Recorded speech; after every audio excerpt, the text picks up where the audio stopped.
No início, ninguém acreditava que aquilo fosse possível. A ideia parecia exagerada demais, quase ofensiva.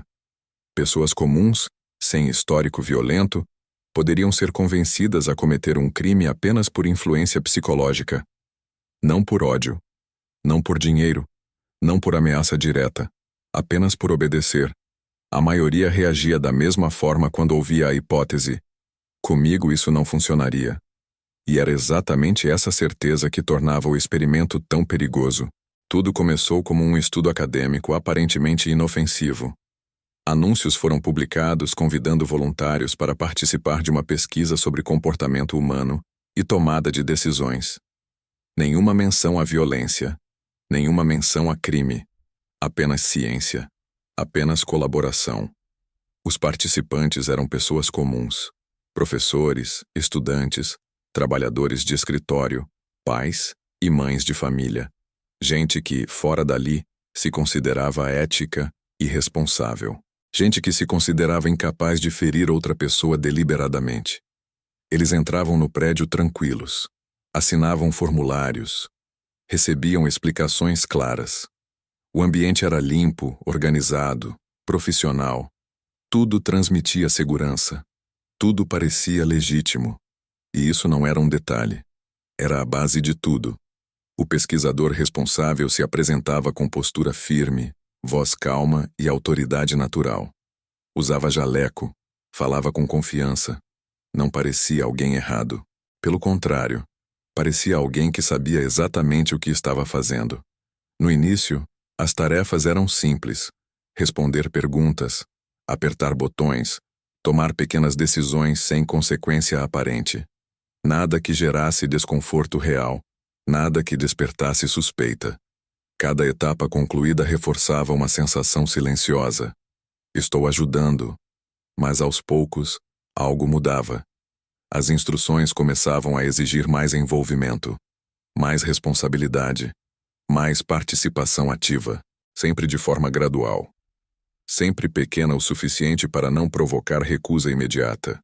Sempre grande o bastante para avançar um limite interno. Nenhum participante percebia exatamente quando cruzava a linha, porque não havia uma linha clara. Havia apenas uma sequência de pequenas concessões. E o mais perturbador, em nenhum momento alguém era forçado. Eles continuavam, porque acreditavam que deviam continuar. O que ninguém ali sabia é que aquele experimento não estava testando decisões. Estava testando até onde uma pessoa comum iria antes de questionar a própria consciência. E o próximo passo mudaria tudo. Na segunda fase do experimento, nada parecia realmente diferente. Os participantes ainda estavam sentados na mesma sala. O pesquisador continuava calmo, educado, técnico. Não havia gritos, não havia tensão explícita, apenas instruções. Mas o conteúdo dessas instruções começou a mudar. Agora, cada participante acreditava estar interagindo com outra pessoa.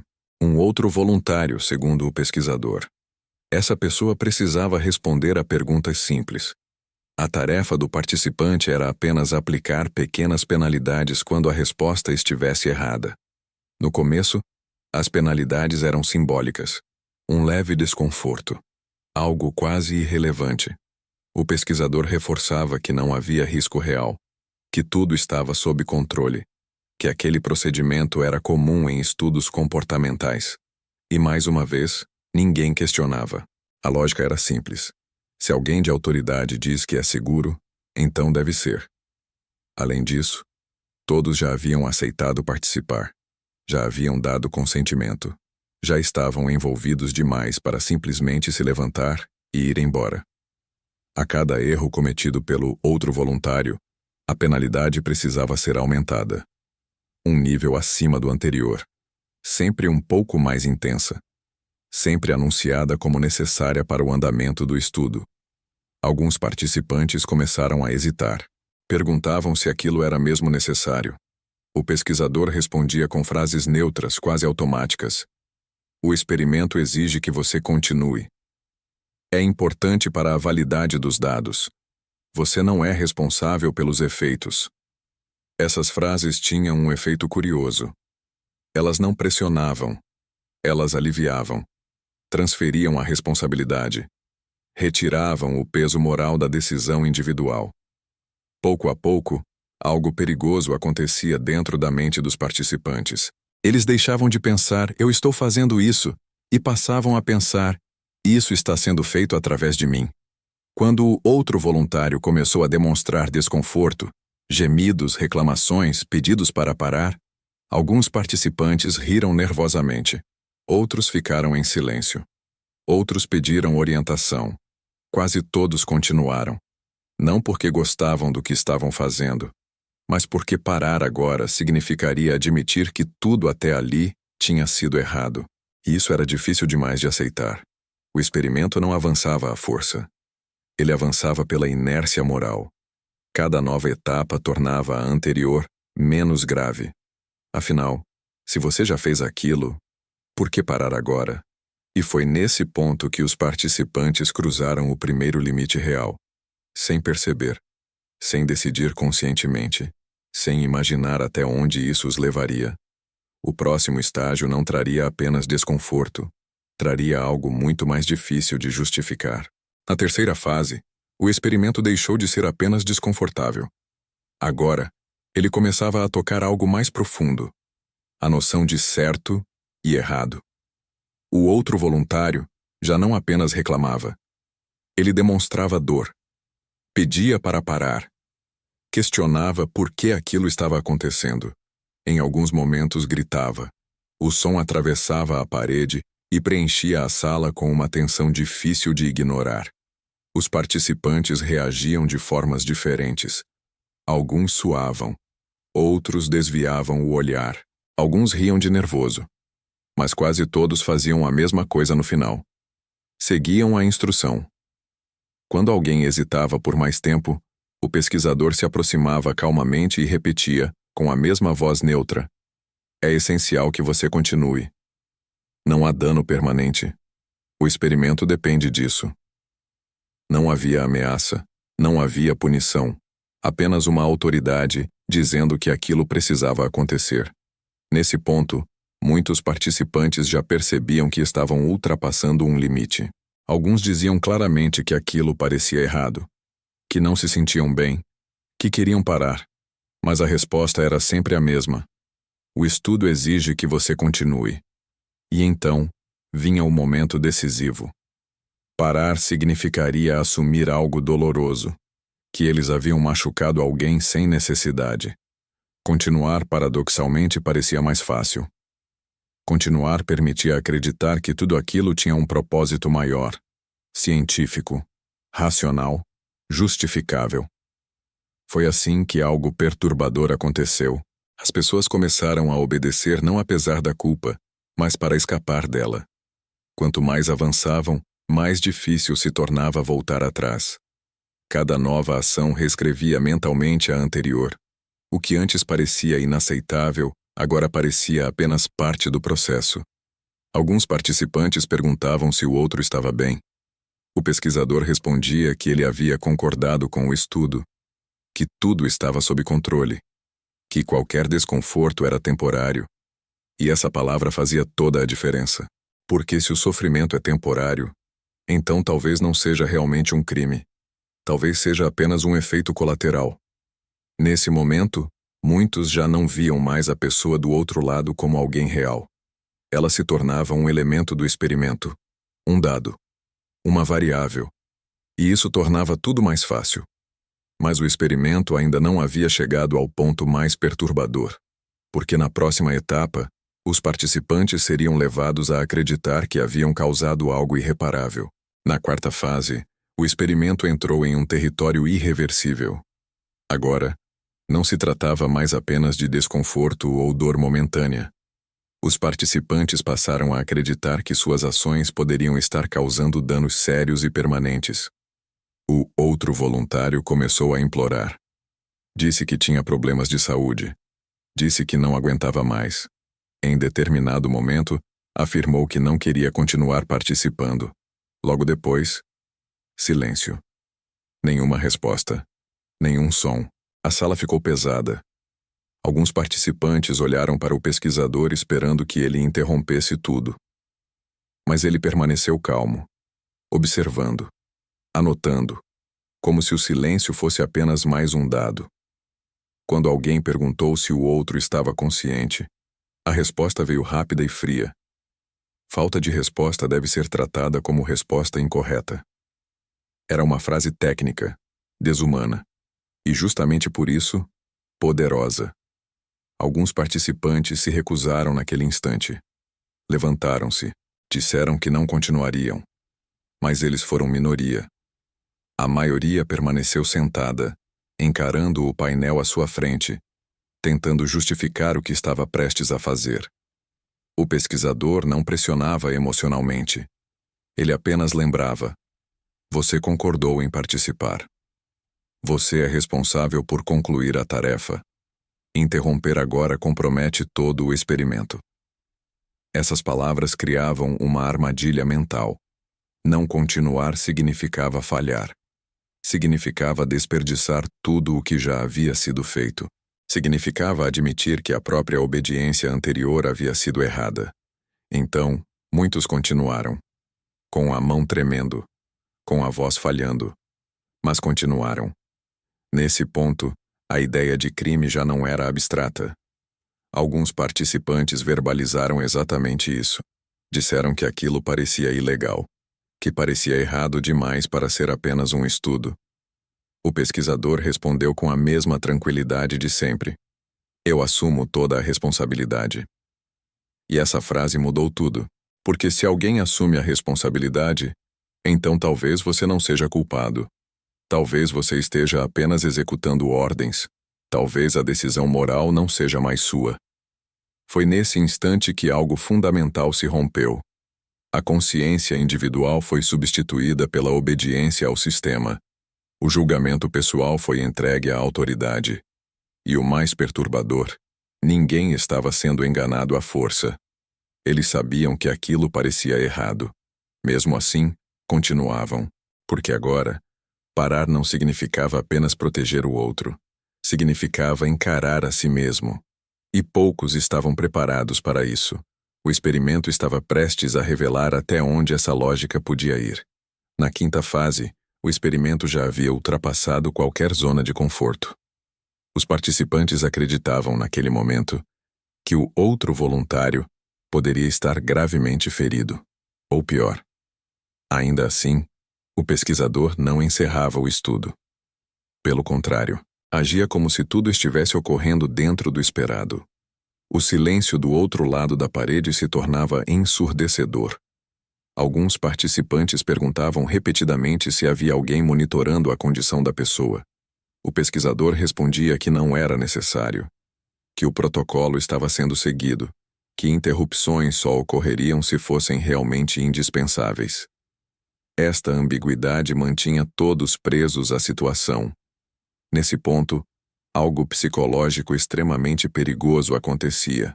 Os participantes começavam a se distanciar emocionalmente do que estavam fazendo. Falavam menos, respiravam de forma mais mecânica, executavam as ordens quase no automático. Não era frieza, era autoproteção. Pensar demais significaria entrar em conflito. Então, muitos simplesmente pararam de pensar. Obedeciam. Apertavam botões. Anunciavam penalidades. Cumpriam o papel que lhes foi atribuído. Alguns chegaram a verbalizar frases como: eu só estou fazendo o que mandaram. Isso não está mais sob meu controle. Essas frases não eram desculpas para o pesquisador. Eram desculpas para si mesmos. O experimento revelava algo inquietante. Quando a responsabilidade é diluída, a moral também é. Quanto mais distante a pessoa se sente da consequência final, mais fácil se torna continuar. Nesse estágio, os participantes já não se perguntavam se aquilo era certo. Perguntavam apenas qual era o próximo passo. A obediência havia substituído o julgamento. E então veio um detalhe ainda mais perturbador. Alguns participantes começaram a demonstrar sinais claros de estresse extremo, tremores, suor excessivo, dificuldade de fala. Mesmo assim, continuavam. Não porque fossem insensíveis, mas porque parar parecia exigir mais coragem do que seguir em frente. O experimento não estava provando que as pessoas gostam de machucar. Estava provando que a estrutura certa pode tornar o impensável executável.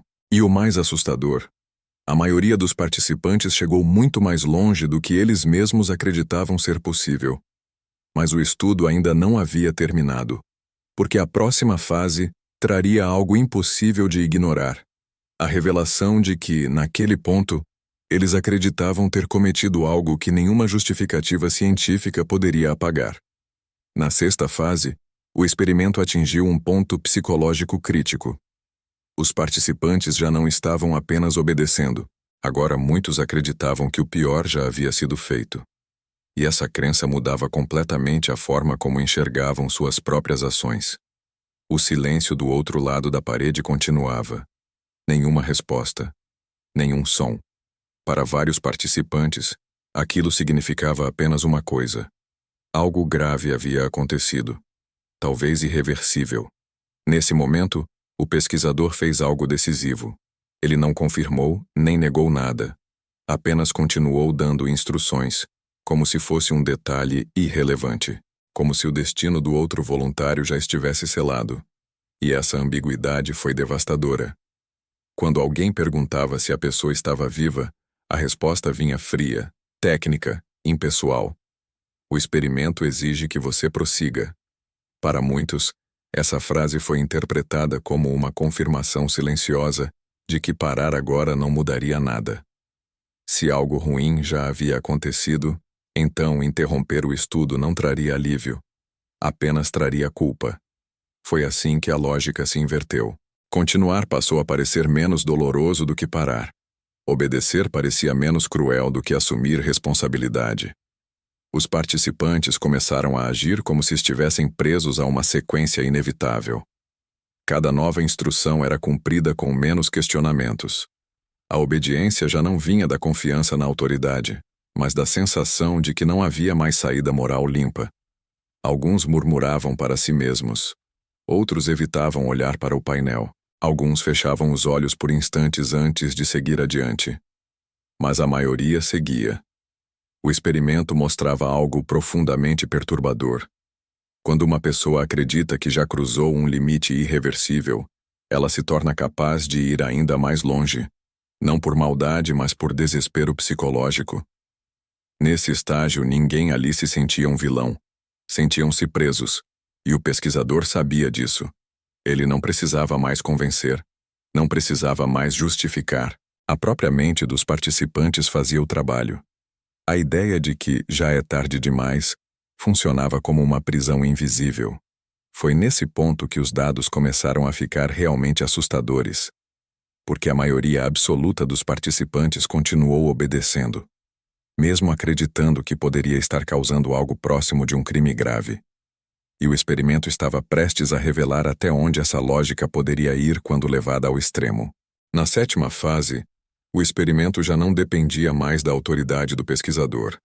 A obediência havia se tornado interna, automática. Os participantes não aguardavam mais explicações longas. Apenas ouviam a instrução e executavam. Nesse ponto, muitos já não se viam como agentes morais. Viam-se como peças de um mecanismo maior, algo que estava em movimento muito antes deles entrarem na sala. Algo que continuaria existindo mesmo que se recusassem. Esta percepção era falsa, mas poderosa. O pesquisador percebeu que já não precisava insistir. Quando alguém demonstrava hesitação, bastava um olhar, uma pausa breve ou uma frase curta. Continue, por favor. E eles continuavam. O mais perturbador é que, nesse estágio, alguns participantes começaram a justificar suas ações espontaneamente. Não para o pesquisador, para si mesmos. Diziam coisas como: se não fosse eu, seria outra pessoa. Isso já estava decidido. Não sou eu quem está fazendo isso. Essas frases revelavam algo profundo. A transferência completa da responsabilidade moral. O ato ainda era executado pelas mãos do participante, mas a decisão já não era percebida como sua. Era aí que a ideia de crime se tornava distorcida. Não parecia mais um crime cometido por alguém. Parecia um evento inevitável conduzido por um sistema impessoal. Alguns participantes começaram a mostrar sinais de desligamento emocional. A voz ficava neutra, o rosto imóvel, o tom quase burocrático, como se estivessem preenchendo um formulário e não tomando decisões potencialmente destrutivas. Outros reagiam de forma oposta. Ficavam excessivamente nervosos, falavam demais, riam sem motivo. Mas o resultado era o mesmo. Continuavam. Nesse ponto, o experimento já havia provado algo assustador. Não é preciso convencer alguém de que um crime é certo. Basta convencê-lo de que não é mais uma escolha. Quando o estudo se aproximava do fim, os participantes acreditavam que haviam participado de algo irreparável, algo que os acompanharia para sempre. E então, quando a tensão estava no limite, o pesquisador fez algo inesperado. Ele interrompeu tudo. Mas a revelação que viria a seguir não trouxe alívio imediato. Trouxe algo muito mais difícil de lidar: o espelho. Na 8ª fase, o experimento foi interrompido abruptamente. O pesquisador desligou os equipamentos e pediu que os participantes se afastassem. Anunciou que o estudo havia terminado. Não houve comemoração. Não houve alívio imediato. Apenas confusão. Foi então que veio a revelação. O outro voluntário nunca havia sido ferido. Nunca esteve em perigo. Nunca sofreu dano real. Os gritos, os pedidos para parar, o silêncio, tudo havia sido encenado. Parte do experimento. Um roteiro cuidadosamente planejado para provocar exatamente aquelas reações. Quando ouviram isso, alguns soltaram o ar. Outros ficaram em choque. Alguns choraram. Não de medo, mas de vergonha. Porque o experimento não tinha testado violência. Tinha testado obediência. Muitos participantes não comemoraram o fato de ninguém ter se machucado. Eles estavam ocupados demais encarando uma pergunta muito mais difícil: até onde eu fui? Ao perceberem que haviam obedecido ordens que acreditavam ser potencialmente criminosas, muitos entraram em conflito intenso. Alguns disseram que jamais imaginariam agir daquela forma. Outros se perguntaram se realmente conheciam a si mesmos. O pesquisador explicou com calma que aquela reação era comum, que o objetivo do estudo era justamente demonstrar como o contexto, a autoridade e a progressão gradual podem levar pessoas comuns a ultrapassar limites morais sem perceber. Mas nenhuma explicação científica parecia suficiente naquele momento. O dano psicológico já estava feito. Não porque alguém havia sido ferido, mas porque foram confrontados consigo mesmos. Havia sido confrontados com uma versão de si mesmos que preferiam não conhecer. Alguns perguntaram se seus dados seriam divulgados, se seus nomes seriam associados ao experimento. O medo agora não era mais de ter machucado alguém, era de serem vistos como pessoas capazes de fazer aquilo. O pesquisador garantiu anonimato. Garantiu que tudo seria usado apenas para fins acadêmicos. Ainda assim, muitos saíram da sala em silêncio, evitando contato visual. Eles não tinham cometido um crime real, mas tinham chegado perto o suficiente para sentir o peso, e isso mudaria a forma como enxergariam autoridade, ordens e decisões para sempre. Mas o impacto desse experimento não terminaria ali, porque quando seus resultados vieram a público, o mundo reagiu de uma forma que ninguém esperava. Quando os resultados do experimento foram analisados, até os próprios pesquisadores ficaram desconfortáveis. Os números não deixavam espaço para dúvidas. A maioria dos participantes havia ido muito além do que acreditava ser capaz. Não por desvio moral, mas por obediência estruturada. Os dados mostravam um padrão claro. Quanto mais legítima parecia a autoridade, mais longe as pessoas iam. Jaleco, linguagem técnica, ambiente institucional. Pequenos detalhes que juntos criavam uma sensação de segurança suficiente para suspender o julgamento moral individual. Quando os resultados começaram a circular, a reação foi intensa. Alguns cientistas ficaram fascinados, outros, horrorizados.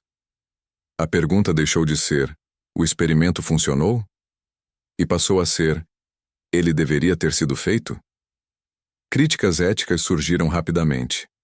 Especialistas argumentaram que o sofrimento psicológico causado aos participantes havia ultrapassado qualquer limite aceitável, que levá-los a acreditar que haviam cometido algo próximo de um crime era uma violação grave. Universidades passaram a rever protocolos. Comitês de ética foram fortalecidos. Estudos semelhantes começaram a ser proibidos ou severamente limitados. Não porque fossem inúteis, mas porque funcionavam bem demais. O experimento havia revelado algo que a sociedade não estava pronta para encarar: que a linha entre cidadão comum e criminoso pode ser muito mais frágil do que gostamos de admitir. Que em contextos específicos, pessoas normais podem agir de forma assustadoramente previsível. Isso levou a comparações inevitáveis com eventos históricos reais. Crimes cometidos em massa, ordens seguidas sem questionamento, sistemas inteiros funcionando à base da obediência cega. O experimento não explicava tudo, mas explicava o suficiente. E aos poucos uma conclusão começou a se formar entre os especialistas. O verdadeiro perigo não está em indivíduos violentos, mas em sistemas que incentivam pessoas comuns a não pensar. Mas ainda restava uma última questão, talvez a mais desconfortável de todas. O que isso diz sobre você? Depois que o experimento foi encerrado, os participantes voltaram para suas vidas aparentemente normais.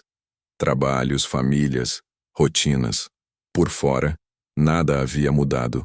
Por dentro, quase tudo era diferente. Muitos relataram que passaram a questionar ordens com mais frequência. Outros disseram que começaram a desconfiar de ambientes excessivamente formais, de pessoas que falavam com autoridade demais. Alguns evitaram qualquer situação que envolvesse hierarquia rígida. O experimento não os transformou em criminosos, mas destruiu uma ilusão perigosa. A ideia de que existe uma linha clara entre eu e alguém capaz de cometer um crime. Essa linha não é fixa. Ela se move conforme o contexto. Autoridade, pressão social, responsabilidade diluída, progressão gradual. Quando esses elementos se combinam, o julgamento moral individual pode ser substituído por obediência. É por isso que essa história incomoda tanto. Não porque revela monstros escondidos, mas porque mostra pessoas comuns fazendo escolhas que jamais imaginariam fazer. O experimento provou algo que preferimos ignorar. Não é necessário convencer alguém de que um crime é bom. Basta convencê-lo de que ele não é responsável. Basta criar um ambiente onde questionar parece errado, onde obedecer parece seguro, onde parar parece tarde demais. E isso não acontece apenas em laboratórios. Acontece em empresas, em instituições, em governos, em grupos que se escondem atrás de regras, cargos e protocolos. A pergunta que fica não é se o experimento foi cruel, é se ele foi honesto demais. Porque se colocado nas mesmas circunstâncias, com a mesma pressão, com a mesma autoridade à sua frente, até onde você iria antes de dizer não? Talvez você acredite que pararia cedo. A maioria acreditava. E essa é a parte mais perturbadora de todas. Depois de tudo isso, talvez a pergunta mais difícil não seja sobre o experimento. Seja sobre você. Porque essa história não fala de pessoas más. Fala de pessoas comuns, colocadas no contexto certo, seguindo ordens, confiando em autoridades, acreditando que não eram responsáveis. O experimento terminou. Mas a lógica por trás dele continua acontecendo todos os dias, em lugares muito longe de laboratórios. A linha entre o certo e o errado raramente desaparece de uma vez. Ela se move, devagar, silenciosamente. E quando percebemos, já fomos longe demais.